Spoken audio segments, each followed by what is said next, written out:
perspective presented by the New Orleans Secular Humanist Association, following a few principles of humanism. We're committed to the use of science and reason for understanding the universe and for solving human problems. We're skeptical of untested claims of knowledge, but we're open to new ideas. We are concerned with securing justice and fairness in society and in ending intolerance and discrimination. We are committed to the total separation of religion and government. We affirm humanism as a realistic alternative to the theologies of despair and the ideologies of violence. We reject the concept of an afterlife and believe in living a full and rewarding life here and now.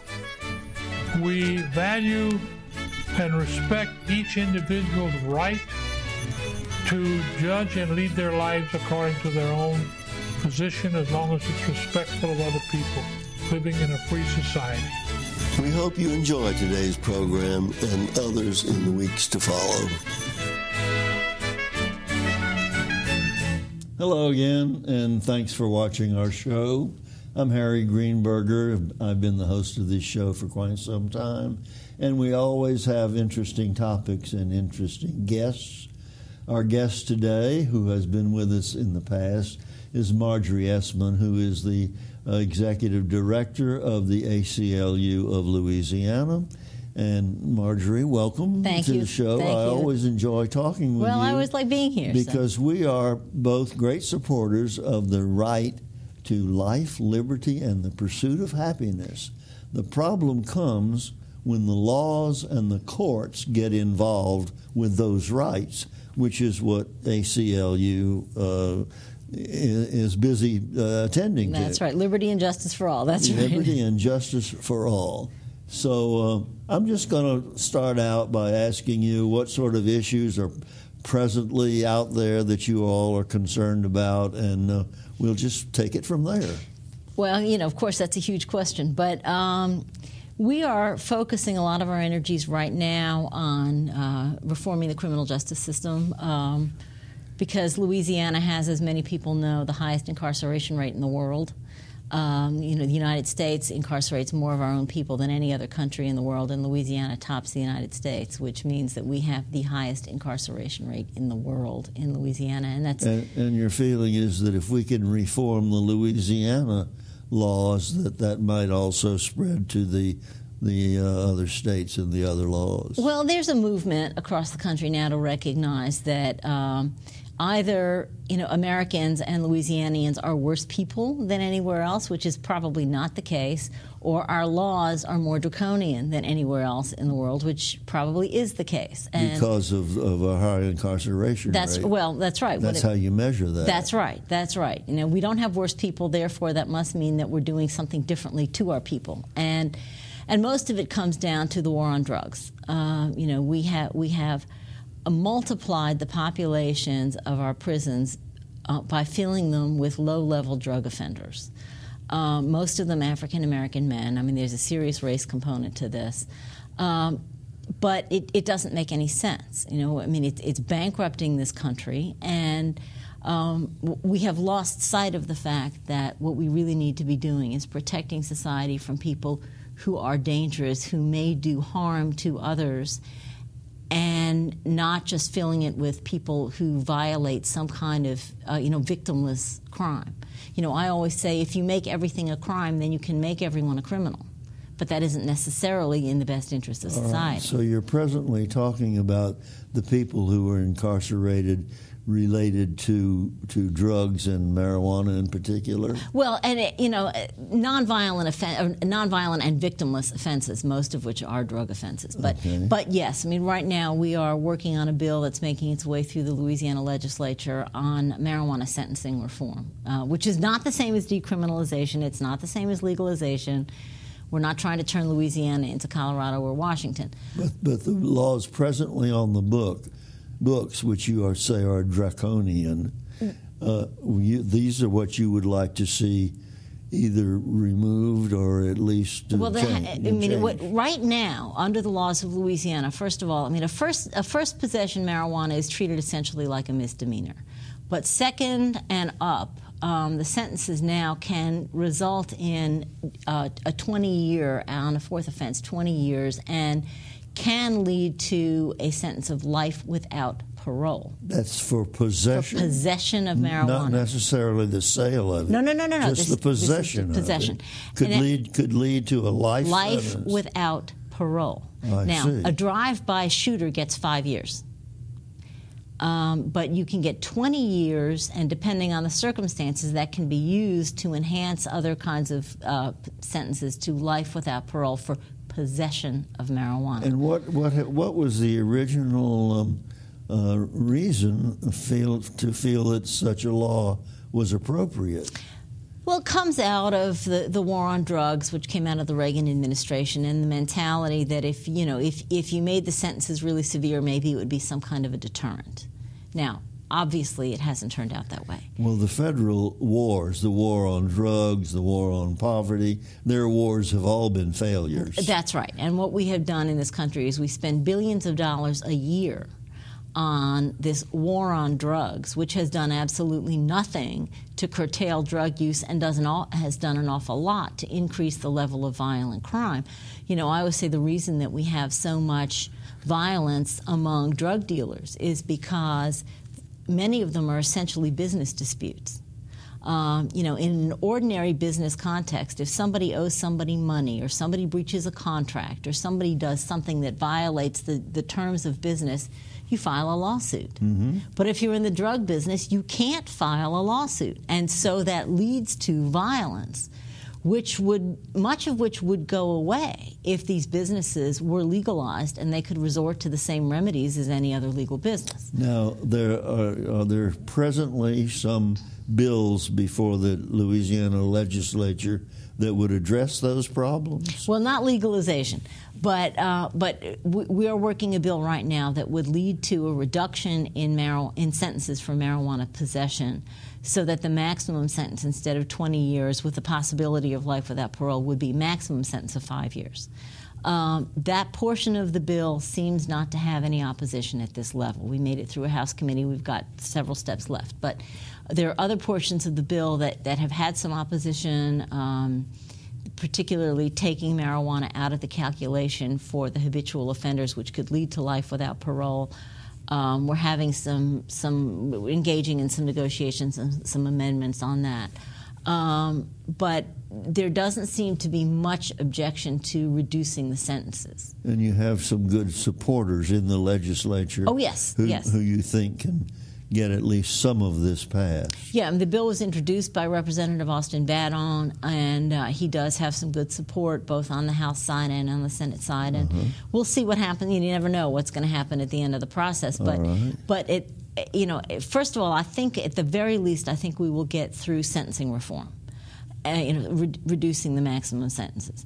And it's high time in any event, no pun intended, to start the conversation about the really draconian levels of sentences for marijuana possession in Louisiana. And if we do nothing more, we have begun the conversation that can lead to some serious changes, and it's time for that. All right. So if you can, in fact, get some improvement to the punishment for possession of marijuana, where do we? And none of that would take place if marijuana were decriminalized. What is the chance of that happening in Louisiana, as has happened in some other states? Well, I never like to predict the future. Louisiana tends not to be on the leading edge of those kinds of trends. So I don't see total decriminalization happening anytime in the immediate future.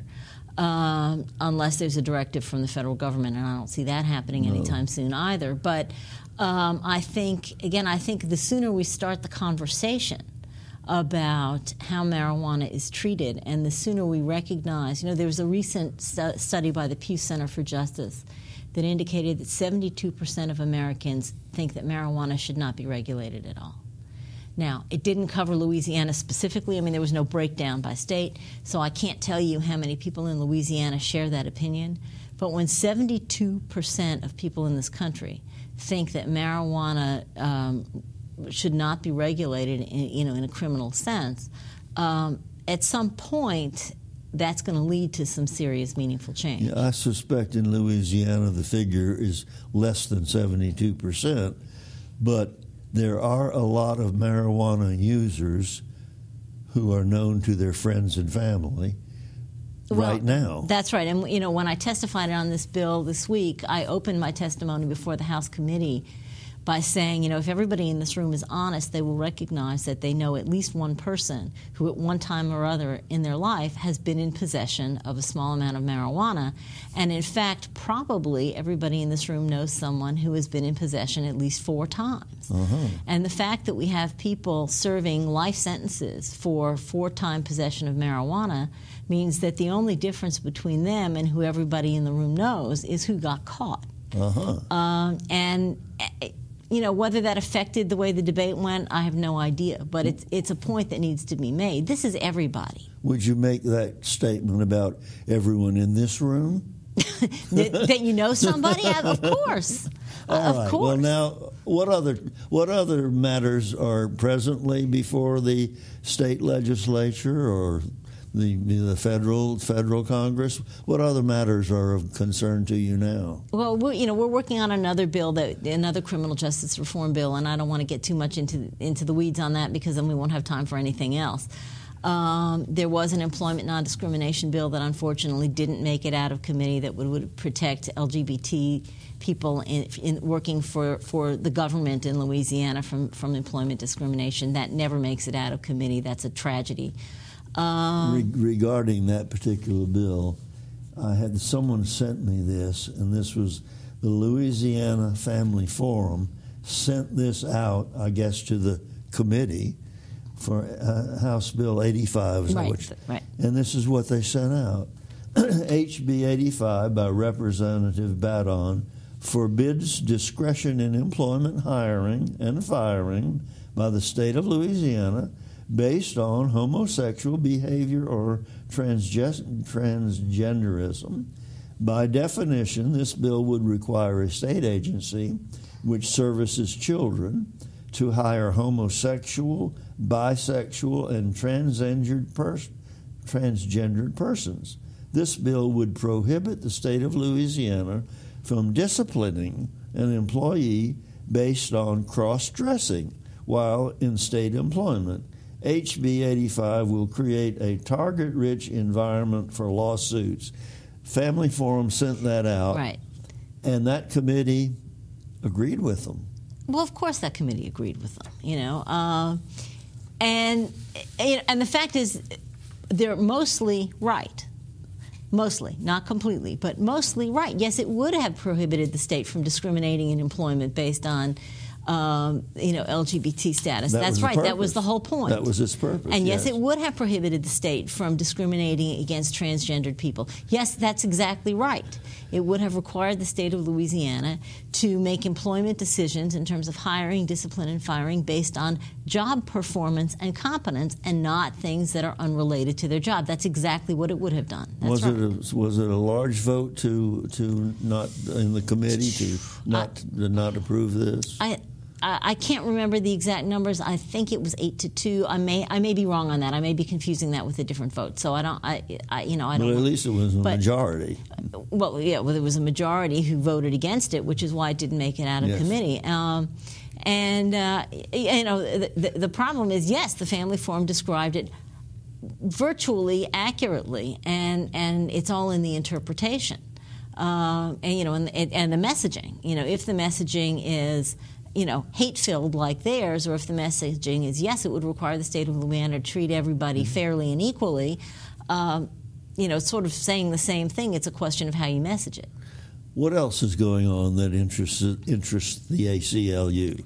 Well, okay, let's get off criminal justice because I could talk about that, all day. All right. But there were, of course, the 2 marriage cases before the U.S. Supreme Court. Before the U.S. Supreme Court. The cases have been heard. The cases have been heard, and everybody is eagerly awaiting the decision, which will likely come down at the very end of June. Now, those 2 cases were? Well, there was the Prop 8 case and the DOMA case. The Prop 8 case was It was a challenge to Proposition 8, which was a California ballot initiative, which is this bizarre process that California has, that came out of when the California legislature enacted same-sex marriage. And for some time, of course, couples immediately went and got married, as you would expect them to have done when it became legal for them to do so. And then there was a ballot initiative that allowed the popular vote in California to overturn that right that had been granted by the legislature. Which happened then. That's right. And so it then, for a short period of time, same-sex marriage was legal in California, and then it became illegal. Okay. And one of the issues, there was then a challenge to the validity of Prop 8, which made same-sex marriage illegal. So it's kind of convoluted. So if the Supreme Court rules that vote was improper, meaning the prior same-sex marriage would stand, would their decision affect only the state of California, or would it be more far-reaching? Well, it all depends on how they couch it. And I suspect that at best the Supreme Court will rule in a way that affects California only. I think more likely they will find a legal loophole, and there is one, to not rule at all. I mean, there's a question of legal standing and whether the people who brought the case to challenge Prop 8 had the right to be in court in the first place.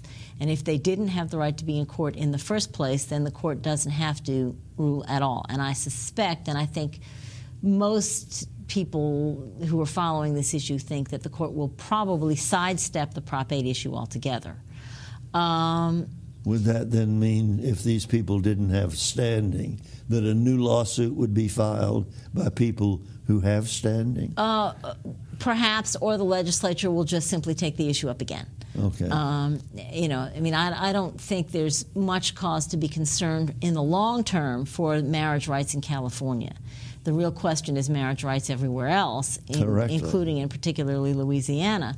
And that will be affected by the second case, which was the DOMA case. DOMA meaning? Defense of Marriage Act. Defense of Marriage, and that was a law overwhelmingly passed by the legislature, which said marriage is between one man and one woman. Well, DOMA was a federal act that went through Congress at the behest of President Bill Clinton, in a time, and in defense of President Clinton, and it was a terrible thing, but at the time the context was that there was a movement to have a constitutional amendment to declare marriage as between a man and a woman. And as a way to sidestep that, what came out was this Defense of Marriage Act, which says two things. It says that for purposes of federal law, marriage is only between a man and a woman, which means no federal benefits can pertain to same-sex couples who may be legally married in a place that allows it.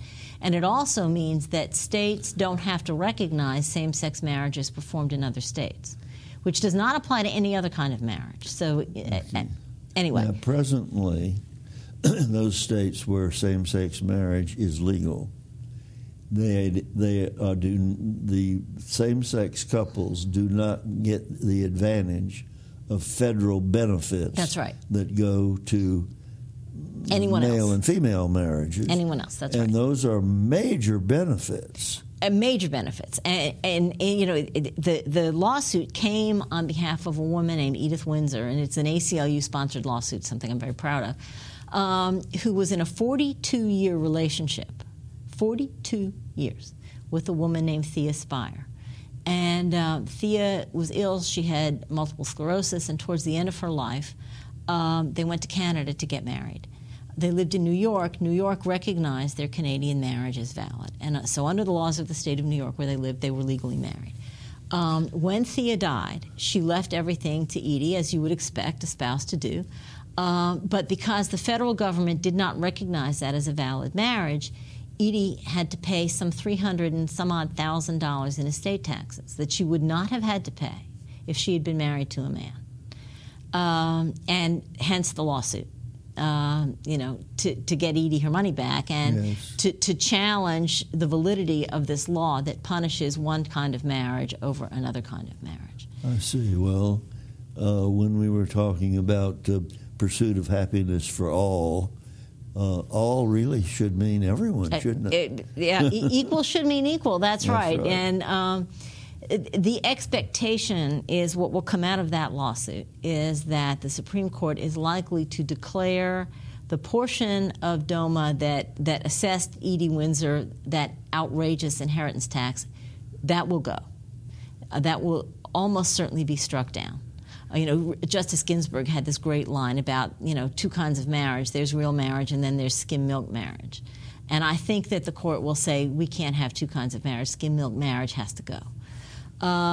What will happen to the other part of DOMA, which affects how states recognize marriages performed in other states, I don't think they will go as far as they did with interracial marriage in 1967 when they said that there can be no prohibitions anywhere against interracial marriage. I don't think they'll go that far. What I do think they'll do is require states to recognize the validity of marriages that are legal where performed. So that people who are married in a place like New York or Massachusetts or other states that allow it would then, if they were to come back to Louisiana as legally married, Louisiana would have to recognize that as a legal marriage. No. I don't think they would go so far as to require Louisiana to allow those marriages to be performed here. Now, we'll see. Maybe if they repeal the DOMA, would that automatically entitle couples in states where same-sex marriage was legal, would that automatically give them access to federal benefits or not? Yes. Yes. If they repeal it, then the federal benefits, such as the right to the tax-free inheritance from a spouse and Social Security survivor benefits and all the 1,000-plus benefits that the federal government would come to those people married in a state where it was legal. If you're married, you're married, you're married. Which means a major, major benefit to the people in those states. Well, to the people in those states and also to people who go to those states to get married. You see, so a couple from Louisiana could go to New York or the District of Columbia, and I know a couple who was married in the District of Columbia. So if they're married in New York, if they're legally married wherever the marriage took place, then the marriage is a legal marriage.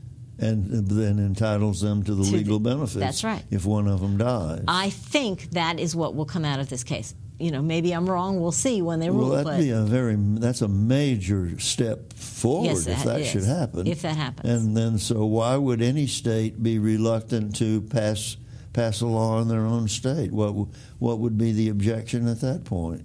Well, of course, many states already have. We have a constitutional amendment in Louisiana already that prohibits same-sex marriage.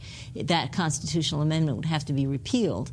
And I don't think the people of Louisiana are ready for that yet. Even though it would give great benefits to a large percentage of the population? Well, I think the question is it's not that large a percentage of the population as compared to the people who have religious objections to what they consider to be... You just used the word I was going to bring up.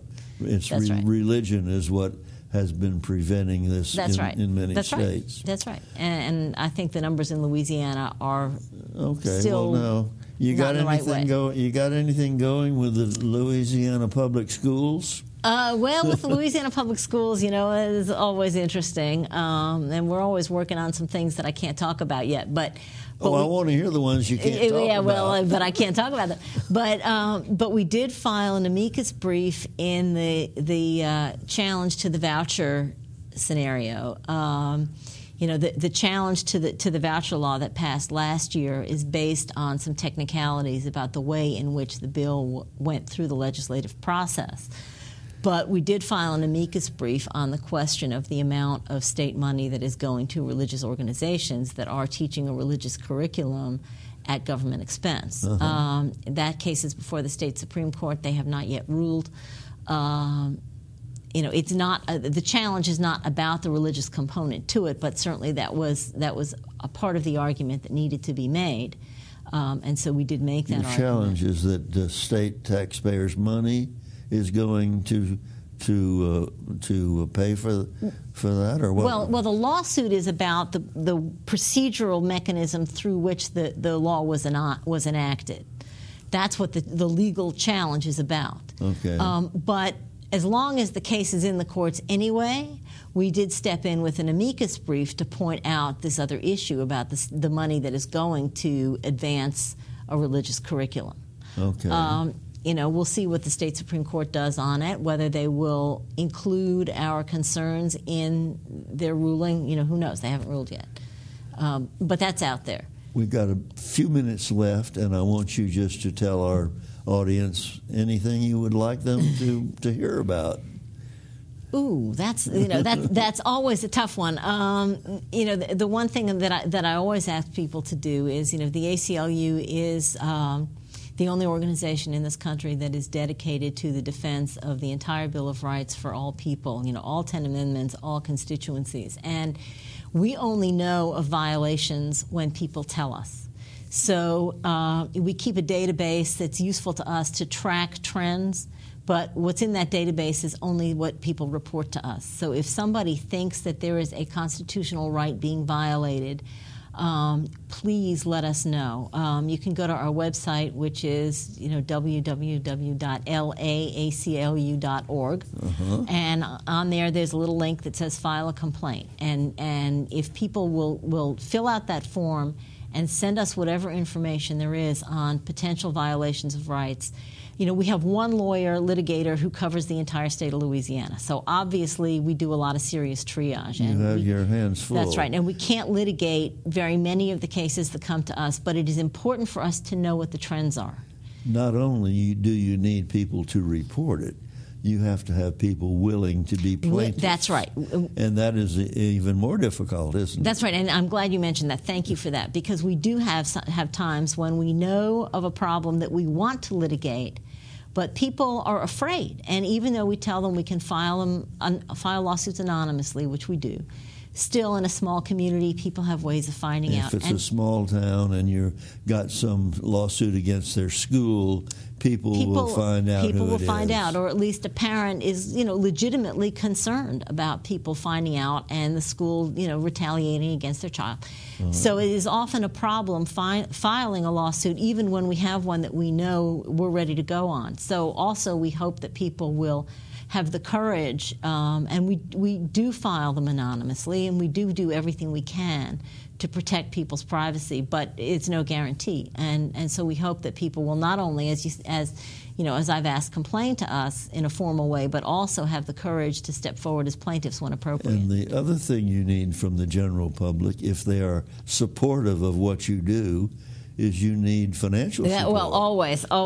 We need members. I didn't want to leave anything out. Right, we need members, we need donors. That's right. You are a membership organization. A membership organization, and we are supported, by contributions from our friends. We don't take government money. We can't take government money because we need to be free to sue them. Right. And so, we are supported solely on the basis of donations and membership contributions. And you have a board of directors who make the major decision. That's right. We have a board. And you have a staff. What's the size of your staff now? Right now the staff is 6 full-time. We have a part-time field organizer in Shreveport, and we are in the process of hiring a part-time person in Baton Rouge. Thank you so much for being Always here. a pleasure. Thank you. Thank you, folks, for being with us again today. We hope you enjoyed the show and that you'll be back again.